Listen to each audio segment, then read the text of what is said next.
Assalamualaikum warahmatullahi wabarakatuh guys. Welcome back here again. Hari ini aku mau bikin video reaction lagi.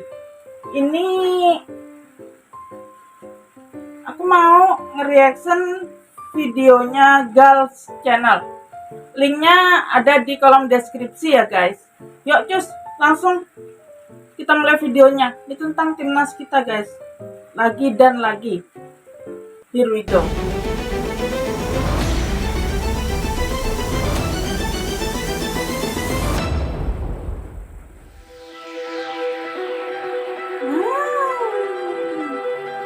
Gianni Infantino. Oh,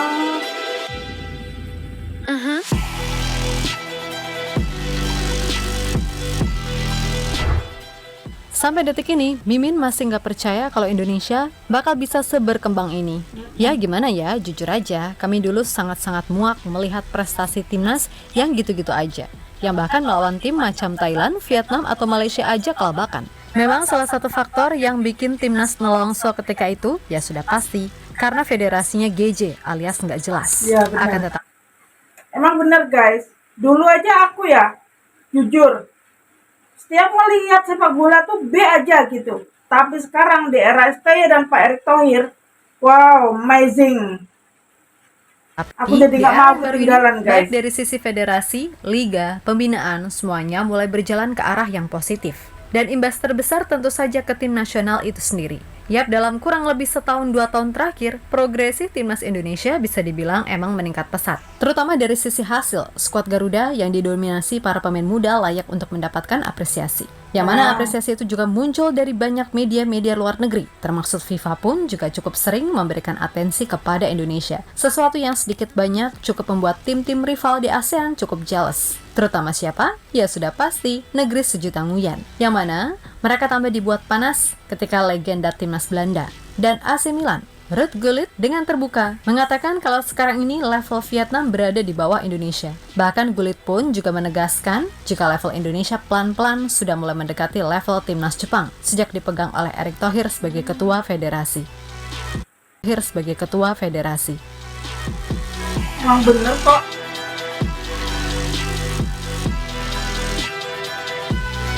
Pak Erick emang keren.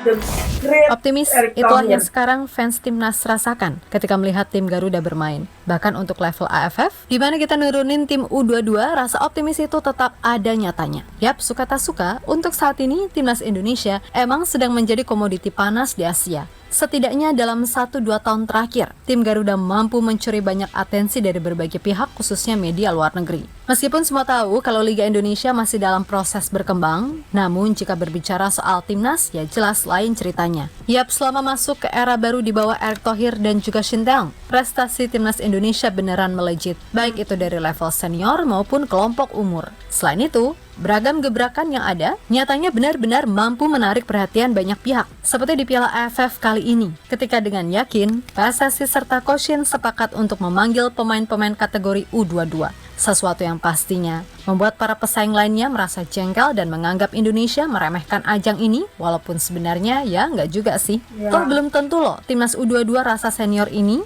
bisa dikalahin dengan mudah, kan gitu.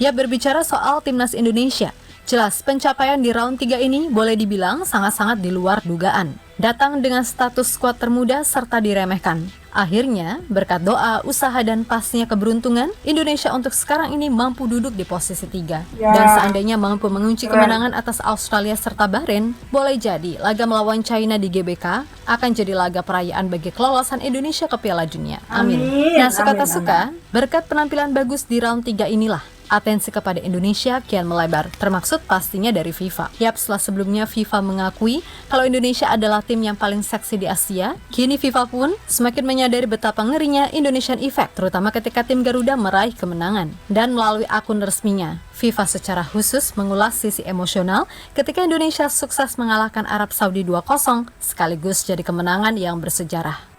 Nah, yang bikin lebih spesial, untuk postingan tersebut, servernya global. Jadi dunia bisa lebih tahu soal timnas Indonesia. Sesuatu yang kemudian membuat tim-tim di ASEAN lainnya merasa jengkel. Dan sudah pasti Vietnam adalah negara terdepan kalau soal urusan dengki-mendengki. Yap, menurut salah satu media Vietnam, bernama Sport 442, Indonesia ini emang anak kesayangan FIFA, khususnya dari wilayah ASEAN. Hal itu didasari oleh hubungan dekat Erick Thohir dengan Presiden FIFA Gianni Infantino. Ya gimana enggak, berulang kali loh Indonesia ini dalam tanda kutip beneran diuntungkan dari kedekatan mereka. Masih ingat tragedi Kanjuruhan? Apa jadinya jika Pak Erick gak turun langsung melobi FIFA? Ya ujung-ujungnya di-ban lagi mungkin. Kemudian setelah batal jadi tuan rumah Piala Dunia U20, gak lama berselang ujuk-ujuk Indonesia ditunjuk jadi tuan rumah Piala Dunia U17.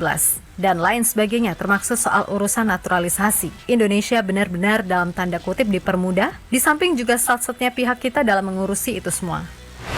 Maka hal yang wajar kan, jika ketika datang ke Indonesia, Gianni Infantino ketika itu langsung mendapatkan tanda kehormatan bintang jasa pratama dari Pak Jokowi secara langsung, yang ketika itu masih berstatus Presiden RI. Intinya, bagi tim-tim lainnya di ASEAN, Indonesia yang sekarang selain dari sisi kualitas emang udah beda, secara status sosial pun juga beda gitu loh di mata FIFA. Setidaknya itulah yang diutarakan oleh media Vietnam tadi, ketika menyinggung soal penunjukan Indonesia jadi tuan rumah Piala Dunia U17. Vietnam sedih menyaksikan Indonesia jadi kesayangan FIFA. Tak main di kualifikasi, tetapi hadir di Piala Dunia. Demikian bunyi judul dari artikel Sport 442 dalam bahasa Indonesia yang dirilis pada hari Sabtu 24 Juni 2023 yang lalu.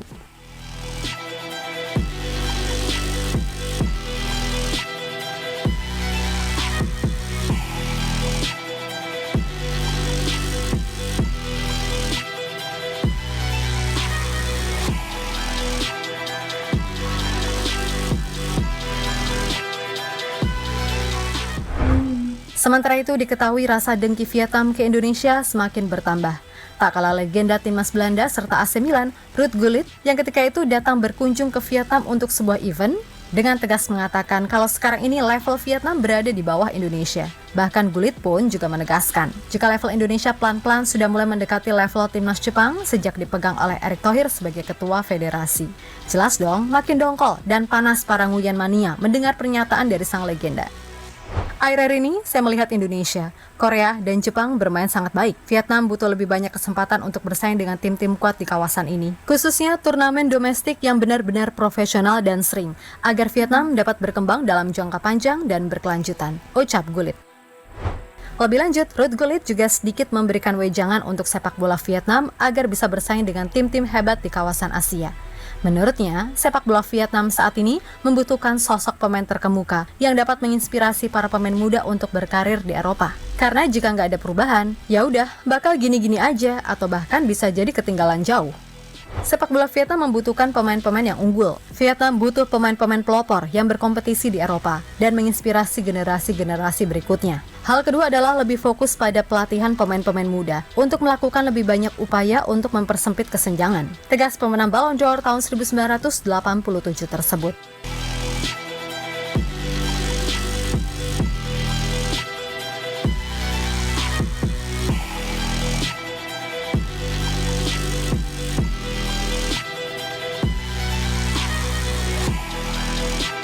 Serunya.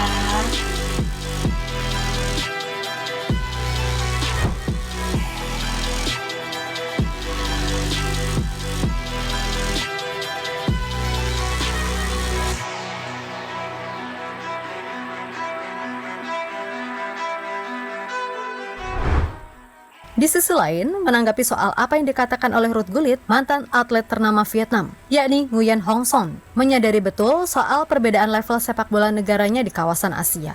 Menurutnya, Vietnam jelas butuh waktu yang lama untuk mencapai posisi dan prestasi yang sama dengan tim-tim kuat tersebut termasuk Indonesia, yang bagaimanapun di 2024 ini udah menghajar mereka tanpa ampun di segala jenjang. Jika dibandingkan seperti itu, kita butuh waktu yang lama, bertahun-tahun lagi untuk bisa seperti mereka. Sepak bola Vietnam berada di level Asia Tenggara, bukan Asia, apalagi Eropa. Kita akan terus berusaha membawa sepak bola Vietnam ke Piala Dunia saat FIFA menambah jumlah peserta. Saya harap semua orang akan selalu bersorak, mendukung, dan berharap dalam 5-7 tahun kita akan mencapai turnamen dunia, kata Nguyen Hong Son, dikutip dari Soha. Selain itu, Nguyen Hong Son juga menyampaikan pesan penting kepada timnas Vietnam menjelang Piala AFF 2024. Baginya, kekompakan dan solidaritas adalah kunci bagi tim Vietnam untuk bisa menjadi yang terbaik di turnamen ini. Sebab tanpa adanya itu, maka sulit bagi timnas Vietnam untuk bisa meraih hasil positif termasuk ketika melawan Indonesia yang menurunkan tim U22. Sepak bola adalah olahraga tim. Jika tidak ada semangat solidaritas, maka akan sulit bagi tim manapun untuk mendapatkan hasil yang diinginkan. Saya percaya bahwa solidaritas dan sedikit keberuntungan akan membantu tim Vietnam mencapai hasil positif. Saya pikir semangat solidaritas dan sedikit keberuntungan akan membantu tim Vietnam meraih hasil positif. Saya mendoakan kepercayaan diri, solidaritas, dan keberuntungan bagi tim Vietnam untuk Kim Sang-sik dan timnya. Tim Vietnam akan menang, ucap Nguyen Hong Son melanjutkan. Nah, berkaca dari hal tadi, salah satu media dari Jepang bernama Hochi News mengakui apa yang terjadi dengan Indonesia memang layak jadi contoh bagi tim-tim di ASEAN lainnya, di mana media tersebut juga merasa begitu salut dengan apa yang sudah dicapai Indonesia. Dan menurut media Hochi News, salah satu kunci sukses Indonesia bisa mencapai titik ini tidak terlepas dari program potong generasi yang dilakukan, di mana hampir nggak ada tim di dunia ini yang sebagian besar pemain timnas seniornya adalah mereka yang menjadi tulang punggung timnas U23 juga. Ditambah kepintaran PSSI dalam mencari pemain keturunan, nyatanya mampu menjadi sebuah kombinasi yang sangat menarik untuk saat ini.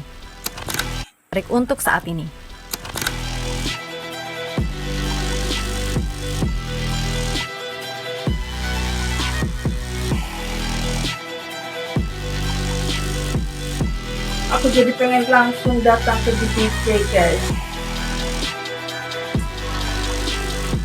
Pengen merasakan langsung atmosfer di sana gitu. Pasti seru banget. Yap, terlepas dari apapun, pokoknya semua elemen timnas harus tetap fokus pada tujuan yang telah ditetapkan. Jangan sampai nih kita malah nyungsep gara-gara lupa diri karena kebanyakan dipuji. Jujur sih, Mimin lebih suka timnas kita diremehin. Karena selain gak ada beban, yang ada motivasinya malah tambah gede. Tapi ya udah nggak apa-apa, toh pujian juga bisa dijadikan motivasi untuk berubah tumbuh baik. Dan buat Vietnam, dengerin apa kata Mbah Gullit. Jangan bisanya nyinyir, julid, iri, dan dengki mulu. Belajar woi, belajar. Sadar diri, sadar posisi. Gak usah terlalu ribet ngurusin tim lain. Urusin dulu tuh sepak bolamu yang lagi banyak masalah. Lagian kita bisa sampai di titik seperti inilah dikira ujuk-ujuk apa? Kan yo enggak, perlu adanya proses dan keseriusan. Nah, beruntungnya kita punya Pak Erik yang jos gandos serius untuk membuat Indonesia nggak lagi dianggap sebagai tim ceng-cengpo di Asia, kan gitu. Bravo Pak Erik, sarangheo Koshin. Dan maju terus sepak bola Indonesia, kita Garuda.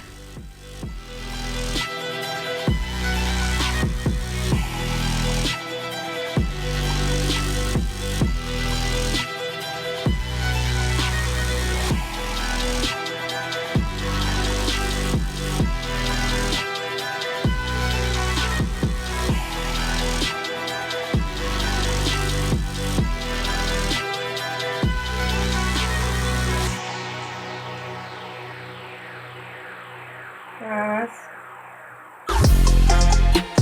Oh, video is over, guys. Wow. Aku setuju sih sama apa yang dibilang oleh naratornya tadi. Yang penting kita support terus Garuda, timnas Garuda sampai titik darah penghabisan. Karena sepak bola adalah harga diri. Sepak bola adalah menyangkut harga diri kita, guys. Jadi kita dukung semampu kita dukung semaksimal mungkin gitu untuk supaya mental pemain timnas kita nggak drop gitu. Mudah-mudahan lah kita selalu berhasil gitu. Ya walaupun itu imbang, yang penting mudah-mudahan aja nggak kalah gitu. Amin. Cukup sekian video dari aku kali ini, semoga kalian suka dan terhibur. Thank you for watching. Assalamualaikum warahmatullahi wabarakatuh. See you next video. Jangan lupa like, comment, dan subscribe. Bye.